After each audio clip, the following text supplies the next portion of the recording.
Have you ever hated someone so much, only to find yourself falling for them when you least expected it? That's exactly what happened to me. My name is Natalie, and I never thought in a million years that I'd end up tutoring Ethan, the guy I couldn't stand since middle school. He was arrogant, cocky, and somehow always found a way to get under my skin. But fate had other plans. Welcome back to Melika Stories. If you love high school romance drama with unexpected twists, you're in the right place. Don't forget to stick around till the end, because this story will surprise you more than you think. It all started when Mrs. Parker, our math teacher, announced tutoring sessions for students who needed extra help before finals. To my horror, Ethan's name was paired with mine. Me, the top student in class, and him, the prankster who never took anything seriously. Claire, my best friend, nearly laughed herself sick when she saw the list. "Good luck surviving that," she teased. I rolled my eyes, but deep inside, I was already dreading it. Ethan leaned against the wall, smirking. "Guess you're stuck with me, princess," he said. And that was the beginning of something neither of us saw coming. Our first tutoring session was a disaster. Ethan showed up late, casually munching on chips while I had already spread out my notes neatly. "Do you even own a notebook?" I asked, irritated. He grinned, leaning back in his chair. "Why would I need one when I've got you, Natalie?" I wanted to scream.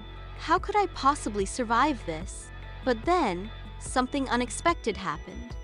As I explained an equation, Ethan's joking tone faded. His brows furrowed, his eyes focused. He actually listened. And for a moment, I saw a side of him I didn't recognize. Not the cocky troublemaker, but a boy who genuinely wanted to understand. "See? You're not hopeless," I muttered. He smirked again, but this time softer. "Maybe you're a better teacher than I thought. By the way, if you're enjoying this story, don't forget to hit that subscribe button, give this video a like, share it with your friends, and drop a comment about what you'd do if you had to tutor your worst enemy. Your support means the world, and helps me keep creating more stories for you." Still, despite that tiny breakthrough, I swore to Claire afterward that Ethan would never change. She just raised an eyebrow and said, "Be careful. Sometimes enemies turn into something else." The second session was different. Ethan actually brought a notebook, messy scribbles and all. "Don't look so shocked," he joked, sliding into his seat. I couldn't help but laugh. Slowly, our arguments shifted from hostile to playful banter. One afternoon, while working through a tough geometry problem, our hands brushed as we both reached for the calculator. I froze, heat rushing to my cheeks. Ethan noticed, his smirk replaced by a look I couldn't quite read. For once, he didn't make a joke. Later, Dylan, Ethan's best friend, caught us walking out of the library. "No way! Ethan's studying? And with Natalie?" He laughed loudly. I expected Ethan to deny it, to tease me in front of Dylan, but instead he said, "Yeah, she's helping me. What's the problem?" I was stunned. That tiny bit of respect from him, it meant more than I wanted to admit. That night, I lay awake, replaying his words over and over. Maybe, just maybe, Ethan wasn't the same boy I thought I knew. As finals drew closer, our sessions grew longer.